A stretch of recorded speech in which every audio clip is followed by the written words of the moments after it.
అందరికీ నమస్కారం. ఇప్పుడు విశ్వవిద్యాలయ సార్ బొమ్మ నటరత్న డాక్టర్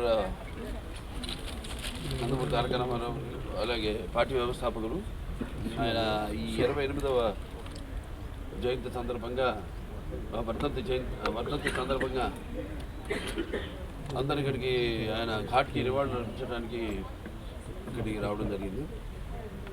ఈ భూమి మీద ఎందరో పుడతారు గెడతారు కానీ అందరూ మహానుభావులు కాలేరు. ఒక మనిషి మహోన్నత విద్యాపథంలోకి నడవాలంటే అత్యున్నత శిఖరాలకు నడవాలంటే సత్సంకల్పం కావాలి. ఒకటి దీక్ష పొనాలి, నీ దారిలో నువ్వు నడవాలి. నేహాభిఘ్రణాశోక్తి ప్రత్యభాయిత విద్యతే స్వల్పమపస్య ధర్మస్య త్రాయితే మహితో భయాత్ అంటాం. కొందరు పుడతారు ఒక పరమార్థం కోసం, ఏదో సమాజాన్ని ఉద్ధరించడం కోసం. అంటే వాడికి చావు పుట్టుకలతో సంబంధం ఉండదు. సో ఎన్టీఆర్ అంటే ఒక నటనకు నిర్వచనం. ఎన్టీఆర్ అంటే నవరసాలకు ఒక అలంకారం. ఎన్టీఆర్ అంటే ఆయన నటన ఒక విశ్వాధ్యాలయం. ఎన్టీఆర్ అంటే ఒక నవ శకానికి ఆరంభ మంత్రం.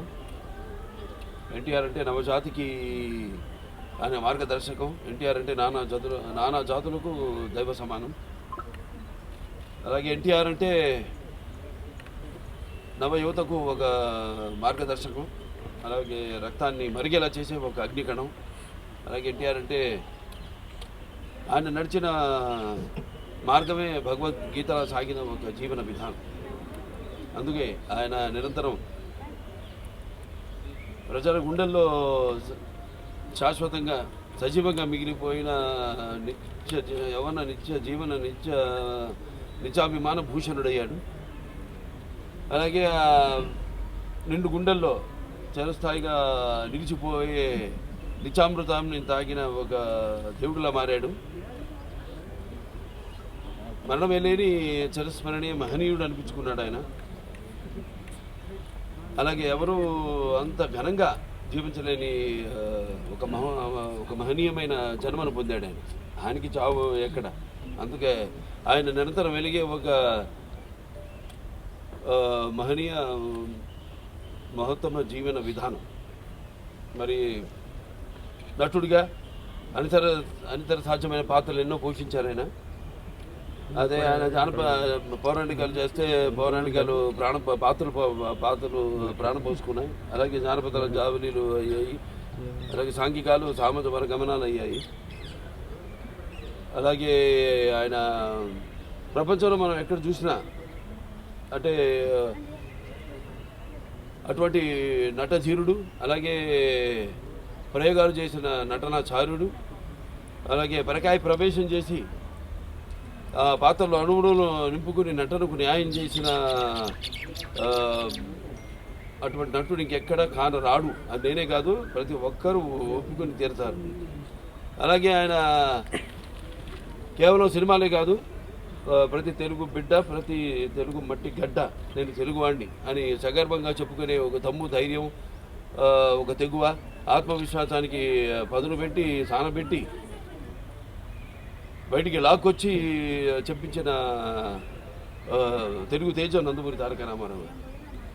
అలాగే తెలుగుదేశం అన్న పార్టీని పెట్టి, అలాగే ప్రతి తెలుగు బిడ్డ బొడ్డు కోయక ముందే రాజకీయాలు ఏంటో తెలిపిన మహానుభావుడు, మహానాయకుడు నందమూరి తారక రామారావు గారు. అంతవరకు మరి ఆయన రాజకీయాలు రాకముందు వరకు చాలామందికి రాజకీయాల మీద పెద్ద ఆసక్తి ఉండేది కాదు. అలాగే అసలు కొంతమందికి అయితే రాజకీయాలు అంటే ఏంటో తెలియదు. అటువంటిది ఆయన ఒక ప్రజల్లో మన ఒక అవగాహనను తీసుకొచ్చి ఆయన పొలిటికల్ హీరో కూడా అనిపించుకున్నాడు నందమూరి తారక రామారావు. ఇక ఆయన చేసిన పథకాల విషయానికి వస్తే ఎంతో సాహసోపేతమైనవి, అలాగే అందరికీ సామాన్య ప్రజలకు ఎంతో అనుకూలమైనవి కూడా. తర్వాత ఆయన ప్రవేశపెట్టిన రాజకీయాలు రాకముందు, రాజకీయాలు వచ్చాక ఆయన ప్రవేశపెట్టిన ఈ పథకాలు, అమలు చేసిన పథకాలు ఇప్పటికీ ఎందరో వాటిని ప్రవేశపెట్టి అమలు చేస్తున్నారు. అందుకే ఆయన పేదవాడి ఆఖరి తెచ్చిన నాన్న ఆయనే. అలాగే జనం యొక్క భవిష్యత్తు చూపించిన నాన్న ఆయనే. అలాగే ఆయనకు తోడుగా ఉన్న ఆడపడుచులందరూ కూడా ఆర్థిక స్వాతంత్రాన్ని ఇచ్చిన ఒక అన్న కూడా అయ్యాడు ఆయన. మరి ఆయన ప్రవేశపెట్టిన పథకాలు ఈరోజు మొత్తం భారతదేశంలో అన్ని రాష్ట్రాల్లో కూడా వాటిని అమలు చేశారంటే మరి కిలో బియ్యం 2 రూపాయలకి అయితేనేమి, లేకపోతే మహిళలకు ఆస్తిలో సమాన హక్కు అయితేనేమి, అలాగే రైతులకు 50 రూపాయలకి హార్స్ పవర్ యూనిట్ పవర్ ఇవ్వటం అయితేనేమి, భూమి శిస్తు రద్దు చేయడం అయితేనేమి, అలాగే ఈ యొక్క చేనేత కార్మికులు ఈ యొక్క చేయూతనడం ఏంటి, చేనేత వస్త్రాలు వాటి ద్వారా, అలాగే పక్కా ఇళ్ళ నిర్మాణం అయితేనేమి, కాంక్రీట్ స్లాబులతో ఇళ్ళ నిర్మాణం అయితేనేమి, అలాగే విప్లవాత్మక సామాజిక మార్పులు ఎన్నో తీసుకొచ్చారు. దాంట్లో ముఖ్యమైనది తెలంగాణలో పటేల్ పటవారీ వ్యవస్థను రద్దు చేయడం, అలాగే ఈ మాండలిక వ్యవస్థను స్థాపించడం. అప్పటికి 330 తాలూకాలు, అవి 1104 మండలాలుగా చేసి ప్రజల వద్దకు పాలన తీసుకెళ్ళేటట్టు ఆయన మండలాల వ్యవస్థను స్థాపించడం. అలాగే ఈ సహకార వ్యవస్థ ద్వారా సింగిల్ విండో సిస్టమ్, రైతులందరూ కూడా కావాల్సినవన్నీ కూడా ఒకే చోట లభించేటట్టు. అలాగే తెలుగు గ్రామీణ పథకం తెలుగు గ్రామీణ క్రాంతి పథకం కింద ఈ యొక్క గ్రామాల యొక్క సర్వతోముఖ అభివృద్ధికి అయితేనేమి, అలాగే మొట్టమొదటి మహిళా విశ్వవిద్యాలయం అయితేనేమి, లేకపోతే ఈ ఎన్టీఆర్ ఆరోగ్య వైద్య విశ్వవిద్యాలయం అయితేనేమి, లేకపోతే అలాగే గురుకుల విద్యా విధానం అయితేనేమి, ఆశ్రమ పాఠశాలలు అయితేనేమి, ఈ యొక్క సంక్షేమ హాస్టల్స్ అయితేనేమి, అలాగే క్యాపిటేషన్ ఫీజు రద్దు చేయడం, పేదల వద్దకు చదువులు తీసుకురావడం, ఉన్నతమైన చదువులు తీసుకురావడం, అలాగే ఈ జోగిని